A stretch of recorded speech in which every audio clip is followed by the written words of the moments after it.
അവരുടെ മകൻ ആ വീടിനകത്ത് ഇരുന്നു കൊണ്ട് അവനും ഭയപ്പാട് അഭിനയിക്കുകയും ചെയ്തു. അത് ഞാൻ അവിടെ നിന്ന് തിരിച്ചു പോന്നു. അവിടെ ചെല്ലുന്ന സമയത്ത് ഞാൻ കാണുന്ന ഒരു കാഴ്ച, ഒരു ബൈക്ക് ആ ചെറുപ്പക്കാരനുമായിട്ട് ഞാൻ ചെല്ലുമ്പോൾ ഒരു ബൈക്ക് ആ ചെറുപ്പക്കാരനുമായിട്ട് സംസാരിക്കുന്നതാണ്. ഇത് നാടിനെ സംബന്ധിക്കുന്ന കാര്യമാണ്. എന്നെ വ്യക്തിപരമായിട്ട് ഒരു വ്യക്തി എന്നുള്ള ഒരു പൗര എന്നുള്ള രീതിയിൽ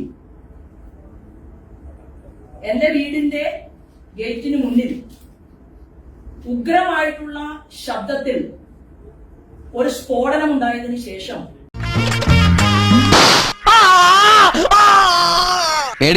ഓലപ്പടക്ക എന്റെ വീടിന്റെ തൊട്ടു മുന്നിലുള്ള അവിടത്തെ ഭാര്യയും ഭർത്താവും അവര് പറഞ്ഞത് ഉഗ്രമായ ശബ്ദത്തിലാണ് സ്ഫോടനം ഉണ്ടായത്.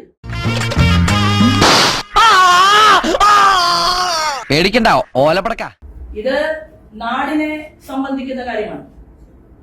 എന്നെ വ്യക്തിപരമായിട്ട് ഒരു വ്യക്തി എന്നുള്ള ഒരു പൗര എന്നുള്ള രീതിയിൽ എന്റെ വീടിന്റെ ഗേറ്റിന് മുന്നിൽ ഉഗ്രമായിട്ടുള്ള ശബ്ദത്തിൽ ഒരു സ്ഫോടനം ഉണ്ടായതിനു ശേഷം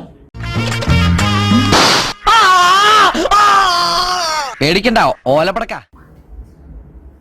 ഞാൻ വീടിന്റെ വാതിൽ തുറന്ന് പുറത്തു ചെല്ലുകയും എന്റെ നേരെ മുന്നിലുള്ള വീട്ടുകാരും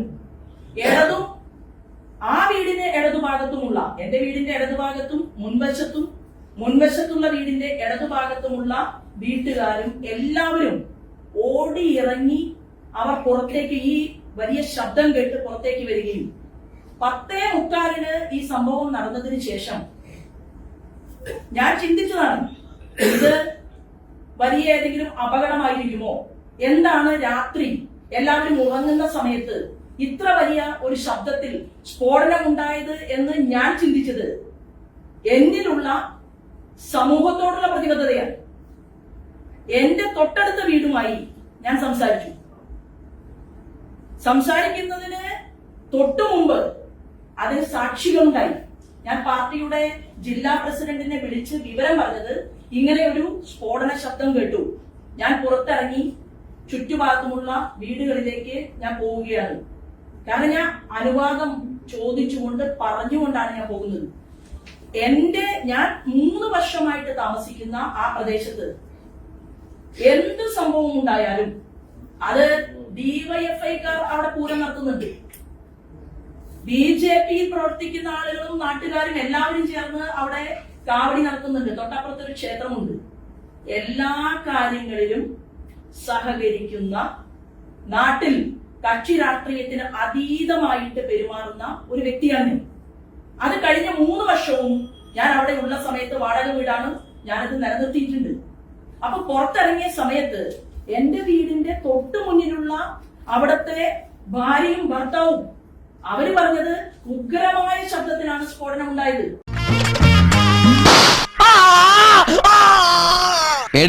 ഓലപ്പടക്ക അപ്പൊ ഉഗ്രമായ ശബ്ദത്തിൽ സ്ഫോടനം ഉണ്ടായി എന്നും തൊട്ടടുത്ത് ഒഴിഞ്ഞു കിടക്കുന്ന പറമ്പിൽ നിന്നാണ് ഈ സ്ഫോടനം ഉണ്ടായത് എന്നും അവര് പറയുകയും അവരോടൊപ്പം അവരുടെ മകൻ ആ വീടിനകത്ത് ഇരുന്നു കൊണ്ട് അവനും ഭയപ്പാട് അഭിനയിക്കുകയും ചെയ്തു. അത് ഞാൻ അവിടെ നിന്ന് തിരിച്ചു പോന്നു. അവിടെ ചെല്ലുന്ന സമയത്ത് ഞാൻ കാണുന്ന ഒരു കാഴ്ച, ഒരു ബൈക്ക് ആ ചെറുപ്പക്കാരനുമായിട്ട് ഞാൻ ചെല്ലുമ്പോൾ ഒരു ബൈക്ക് ആ ചെറുപ്പക്കാരനുമായിട്ട് സംസാരിക്കുന്നതാണ്. ആ ബൈക്കിൽ വന്ന ആളുകൾ. അപ്പൊ ഞാൻ ചോദിച്ചു, മോനെ ഇതെന്താണ് ഇത്രയും വലിയൊരു ശബ്ദത്തില് ഇവിടെ സംഭവിച്ചത് എന്ന് ചോദിച്ച സമയത്ത് ആ കുട്ടി പറഞ്ഞത്, ഈ സ്ഫോടനം അകലേക്ക് കേട്ടതുകൊണ്ട് ബൈക്കിൽ പോയ ആളുകൾ തിരിച്ചു വന്ന് എന്താണ് സംഭവിച്ചത് എന്ന് അന്വേഷിക്കാൻ വേണ്ടിയാണ് എന്നാണ് ആ കുട്ടി എന്നോട് മറുപടി പറഞ്ഞത്. കുട്ടിയല്ല, 23 വയസ്സുള്ള വ്യക്തിയാണ്. 8ാം ക്ലാസ്സിലോ 9ാം ക്ലാസ്സിലോ പഠിക്കുന്ന കുട്ടിയല്ല.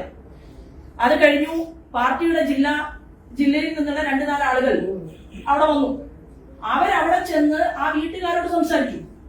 ആ ചെറുപ്പക്കാരനോട്, 23 വയസ്സുകാരനോട് സംസാരിച്ചു. എല്ലാ ആളുകളും, നമ്മുടെ വീടിന്റെ ചുറ്റുമുള്ള എല്ലാ ആളുകളും അവർ കൂടി ആവശ്യപ്പെട്ടതിനനുസരിച്ചാണ് പോലീസിൽ വിവരം അറിയിക്കുന്നത്. 10:43 നടന്ന സംഭവത്തെ എനിക്ക് രാഷ്ട്രീയവൽക്കരിക്കാനായിരുന്നുവെങ്കിൽ ഞാൻ ഉടൻ തന്നെ 5 മിനിറ്റിനുള്ളിൽ എനിക്ക് പോലീസിനെ വിവരമറിയിക്കാമല്ലോ.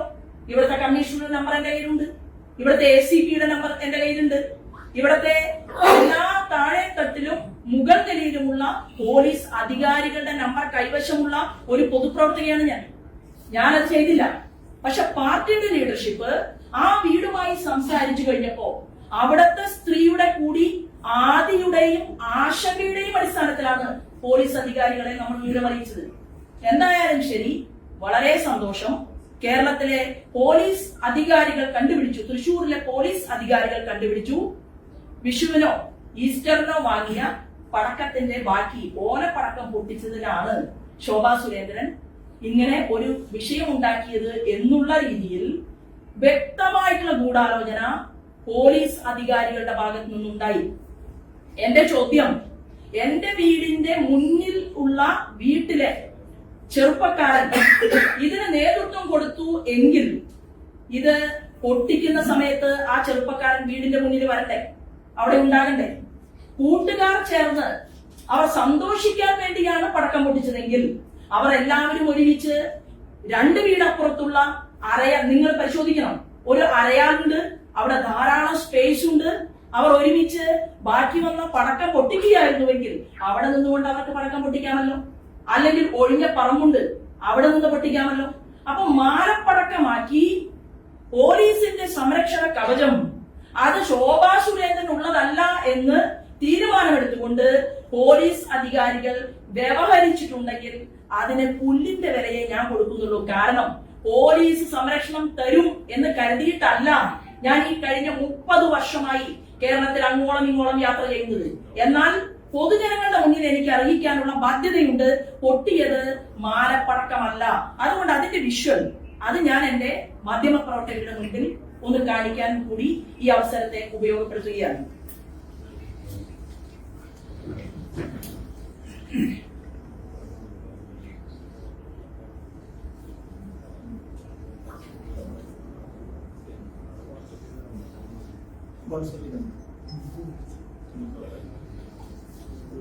അല്ലാതെ എന്റെ മൊബൈൽ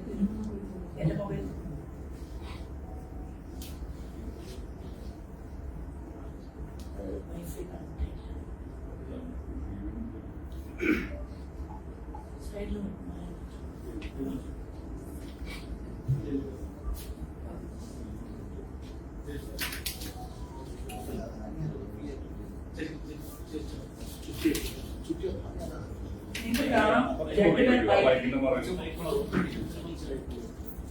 രണ്ടുപേർ ബൈക്കിൽ ഗേറ്റിന് അരികിൽ നിൽക്കുന്നത് കാണാം.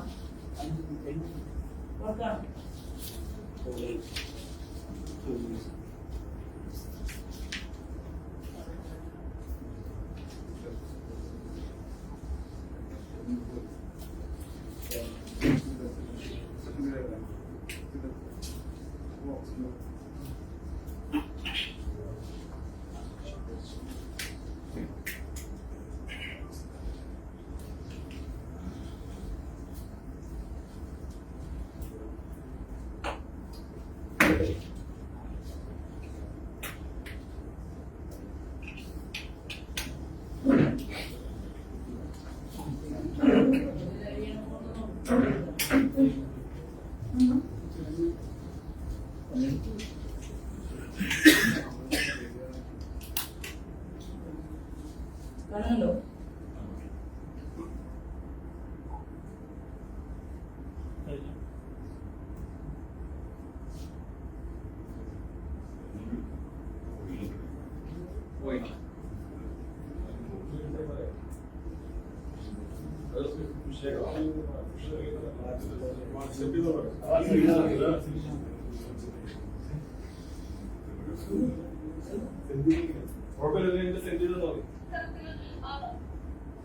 എല്ലാവർക്കും ഞാൻ സെൻഡ് ചെയ്യുന്നുണ്ട്. ഈ